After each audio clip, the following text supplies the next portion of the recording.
Welcome back, guys, to another episode of the 2 Plus podcast. I'm Paddy, and today I'm going to run through a top 5 best ballistic skill shooters in 1.5 in the old world. There's always been this underlying critique of ballistic skill shooting, of it not being very good in Warhammer the Old World, but I tend to disagree, and I think there is a lot of it in the game.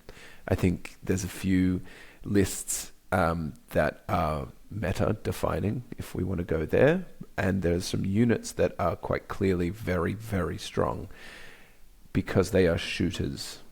I think shooting isn't necessarily costed very well in the old world, which has led to a couple of very strong units. Not all shooters are good. I play Wood Elves.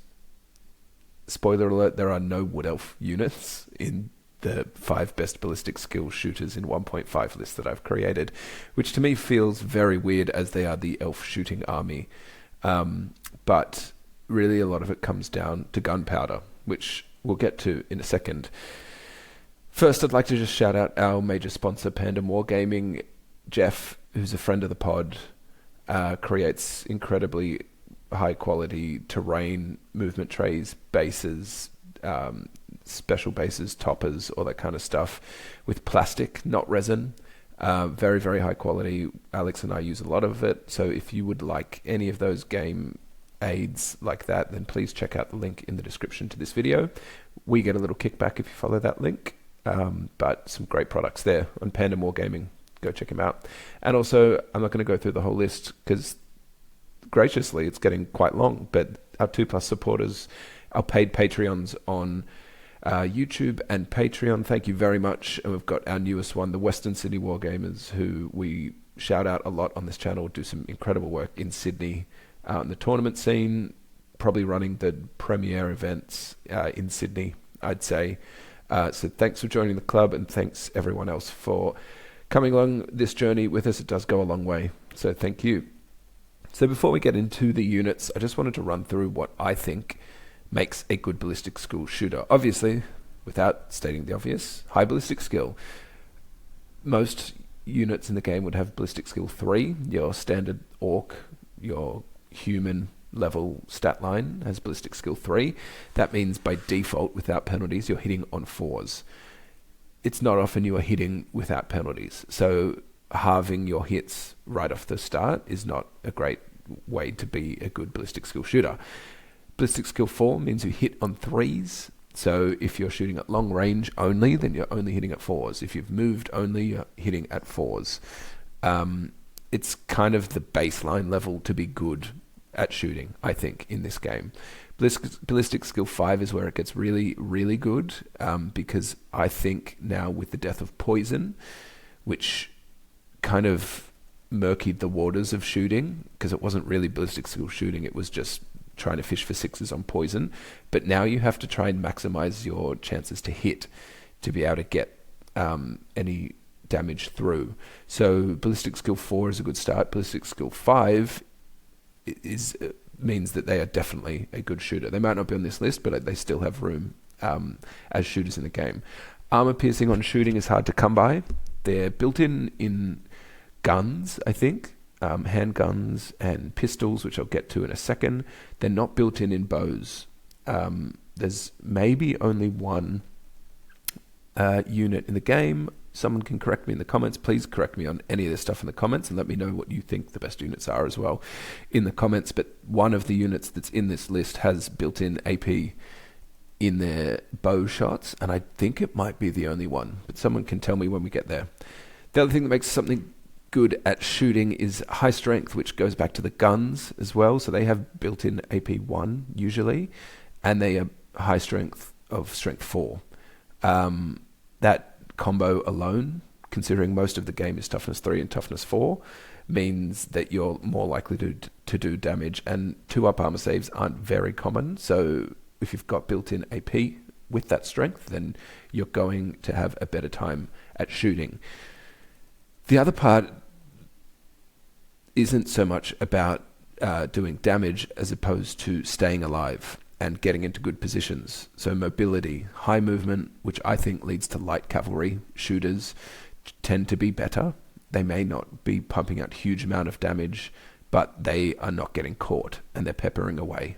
One unit that doesn't make this list, spoiler, which is one of my favorite units in the game, is Glade Riders. I think they are one of the better ballistic skill shooters in the game, but they don't do a lot of damage now without poison. But it's very, very hard to catch them. So they can still plink wounds away from units, high value targets, and then just go and hide, again, with reserve move. The other part of the mobility that makes a good shooter is skirmish.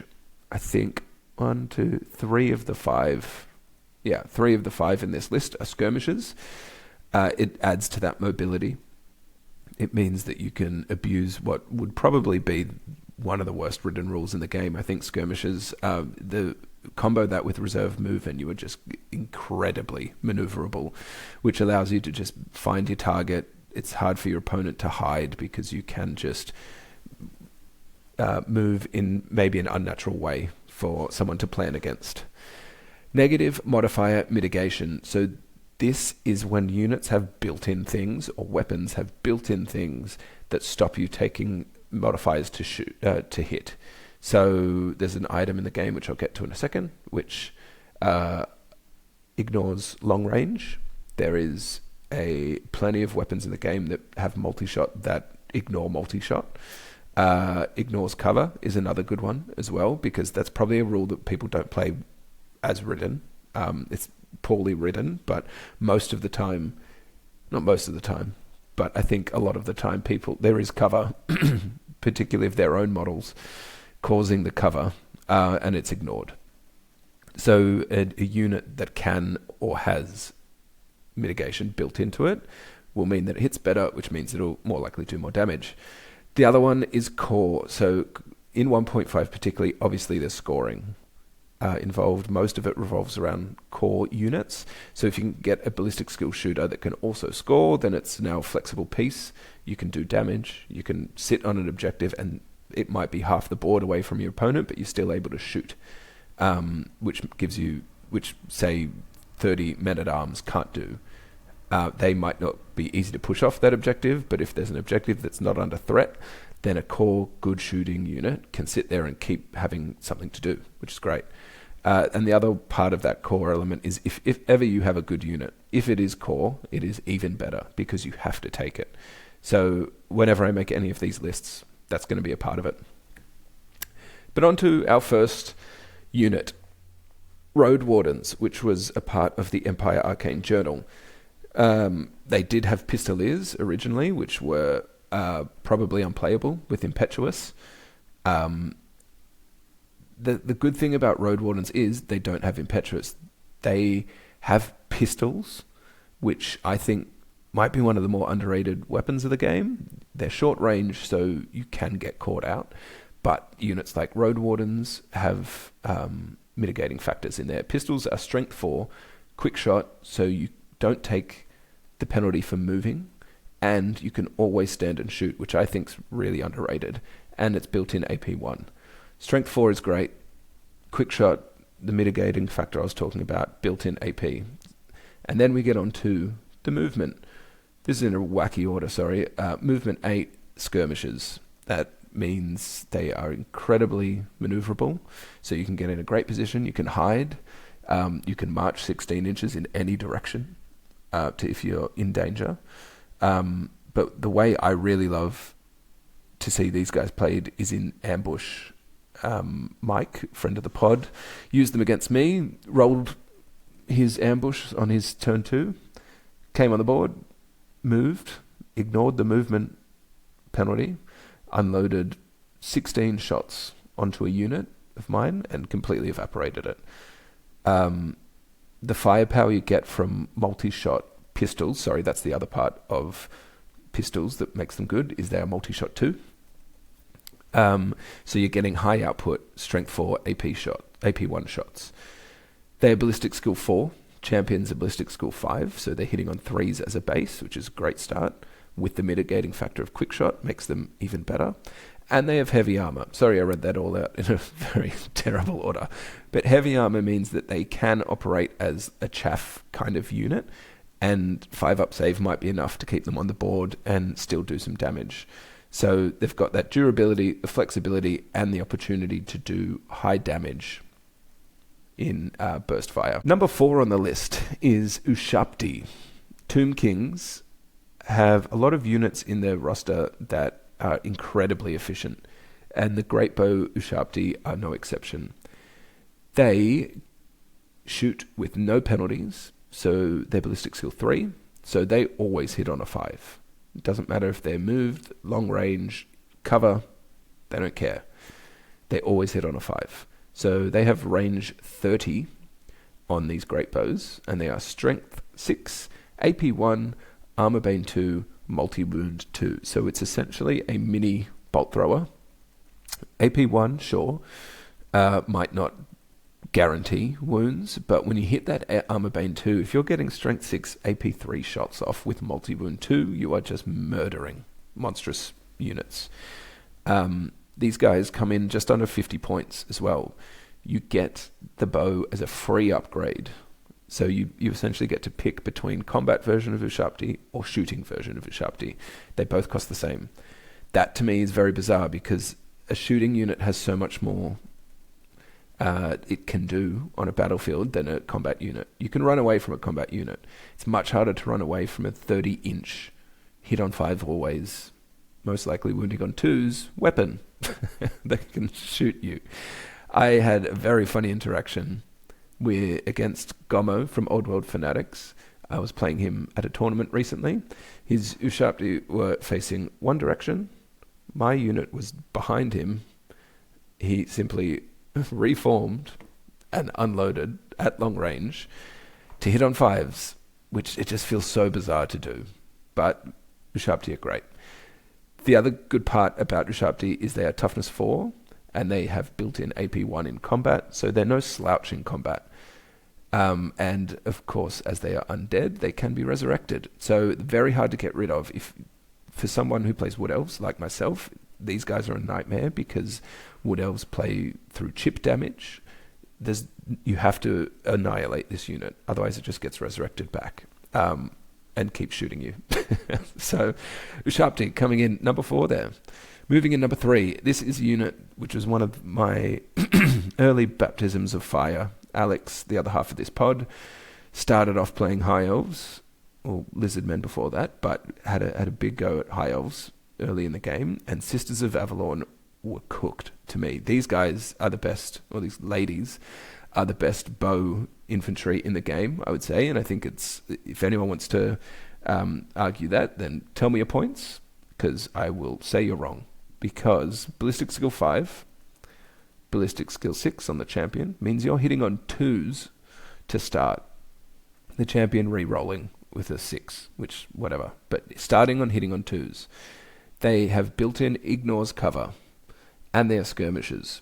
So one thing that a lot of people don't play properly with cover and skirmishers block your own model's line of sight. So if you have 2 lines of skirmishers and the back line is obscured by the front line, then they take a cover penalty. Most people don't play that rule, but where this got really crazy was when they can still be taken as core if you take a handmaiden as a general, but now with the leadership changes in 1.5, that doesn't really happen anymore.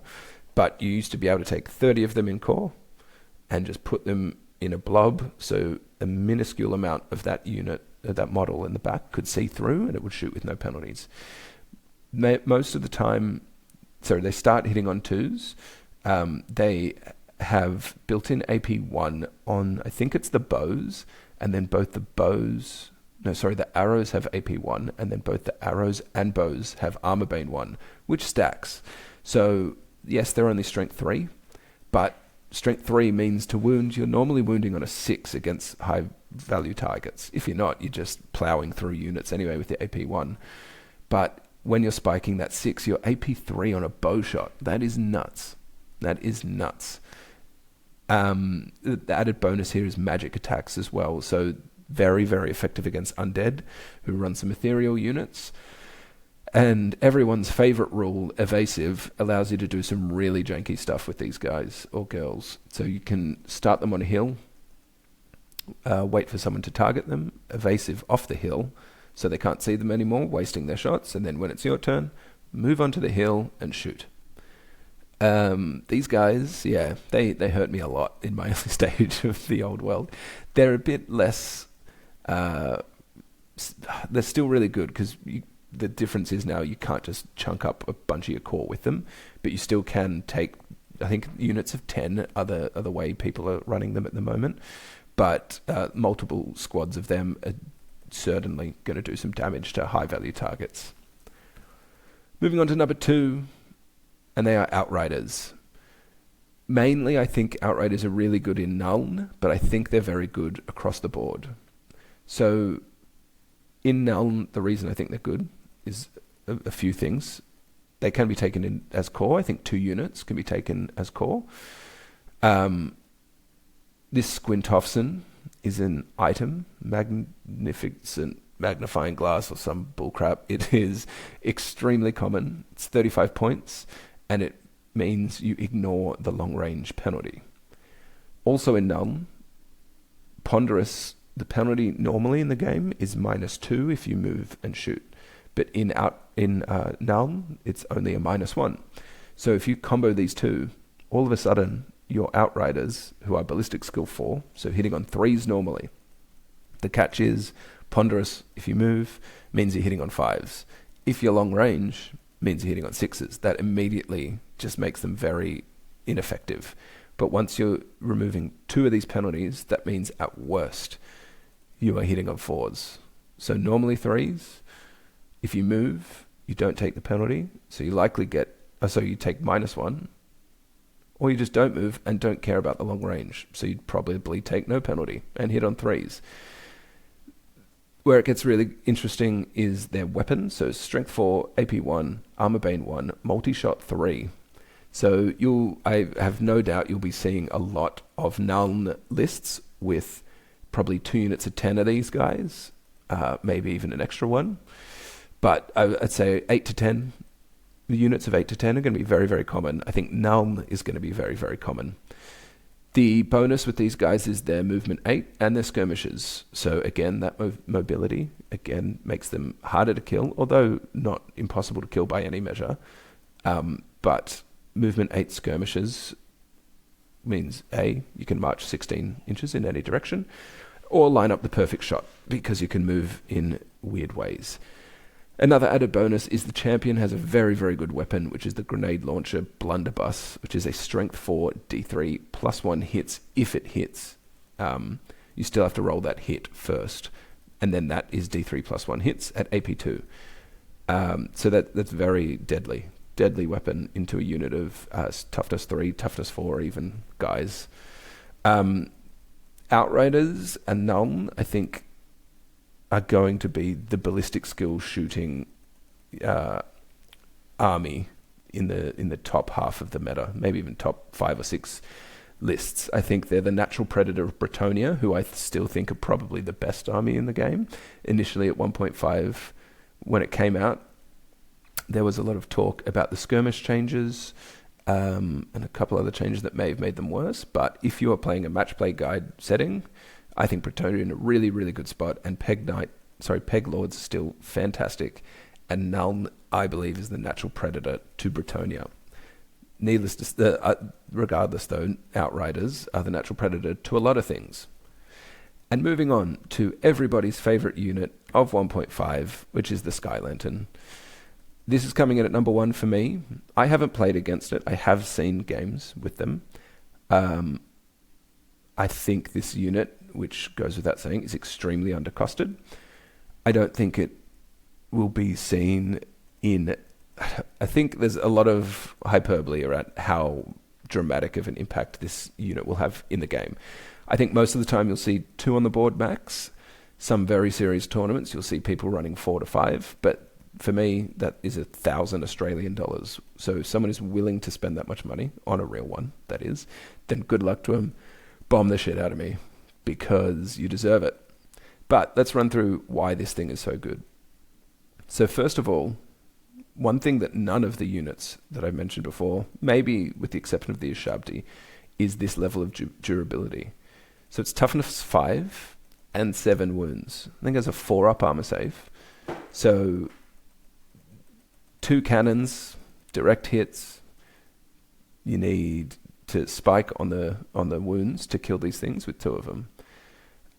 That's one part of it. The other part of it is you may never catch it anyway, because it has reserve move and fly 8, and it has lumbering. So with lumbering, you can move, pivot, shoot, move, pivot. And fly 8 allows some really, really evasive maneuvers to be able to be pulled off. The crew is ballistic skill 4. The champion is ballistic skill 5. So they're hitting on 3s and 2s, respectively. And then really what makes this thing so good is the firepower it has. So the Dragonfire bombs, strength 4, AP 1, armor bane 1, move and shoot, and quick shot. So you've got 4 guys plus 1 for the champion, so 5 shots that you can march and shoot with this one if you wanted to. But if you just move with your reserve move and shoot, then you don't take the penalty because of quick shot. So move as much as you like, you won't take the penalty. Quick shot, you can always stand and shoot. Also, so 5 shots. If you're moving that well, if there's room to move on the board, of course, you are hitting on 3s and 2s. All of those hits turn into D3 plus 1 hits that are strength 4, AP 1, armor bane 1, which will just wreck either heavy cav, light cav, heavy infantry, regular infantry. I don't know, it'll probably wreck it all. The bonus with these guys as well is the Sky Lantern bombs. So you can do that shot that I just explained then, the Dragonfire bombs, and then you can throw down its template attack with the Sky Lantern bombs. The table there is very, very powerful. You get the option to just do a straight up wound, which is apparently one of the worst results on it. Then there's 2 3-inch templates, a 5-inch template that they all scatter, but there's multiple options in there that can be quite devastating. But to be able to do that on top of the shooting that you've already got is where it really gets very powerful. And then the part that a lot of people say is not the strongest build to do, but I kind of like it. Not that I've used it, and that's what I always... This could just be the ultimate theory hammer thing from my end. But crane guns you get for free. Dragon fire bombs and the Sky Lantern bombs both cost 15 and 20 points. So they come at a cost, sure, but this thing costs 135 points without it. The crane guns are free, and they are 30-inch range, strength 6, AP 2, armor bane 2 guns, so kind of like long rifles, kind of like Giselles, Skaven Giselles. Where they get better is if you have multiple balloons, I believe, because you can sit at 30 inches and just laser beam, point and shoot a heavy cav unit, for example. So crane guns, although they're not the on-brand approach at the moment, but I feel like there's scope there for them. If you're not trying to get that close, they still have the output to really devastate some units. So all of these options are good. The one that I didn't mention is another free one, which is essentially a weaker version of the Dragonfire bombs, and I just don't know why you wouldn't take the Dragonfire bombs instead of that, if that's the route you're going down. But the Sky Lantern takes the cake for me just for the pure combo of firepower. If you run multiple of these, I think that's really where it gets quite devastating. 1 to 2 of these things, there is the opportunity to whiff and miss, and templates to scatter and all of that stuff that does level it out a little bit. But if you are running into 3 to 4 to 5 of these guys on the table, then I think you're going to have a really bad time, unfortunately. But power to you. Go pay $200 for it so you can do it. Anyway, guys, that is my list. Very keen to know your thoughts, so let me know in the comments if you're still here. Thank you for watching. Let me know what you think of my list. Tell me what you'd think you'd change, what I've left out. As I said, I'm a Wood Elf player, so it hurt a lot for me to not put a Wood Elf unit in there, but I think there's some good Dwarf units and a couple of good Wood Elf units in there as well that I was contemplating putting in. But you let me know, and I will see you for the next time on 2+. See you later.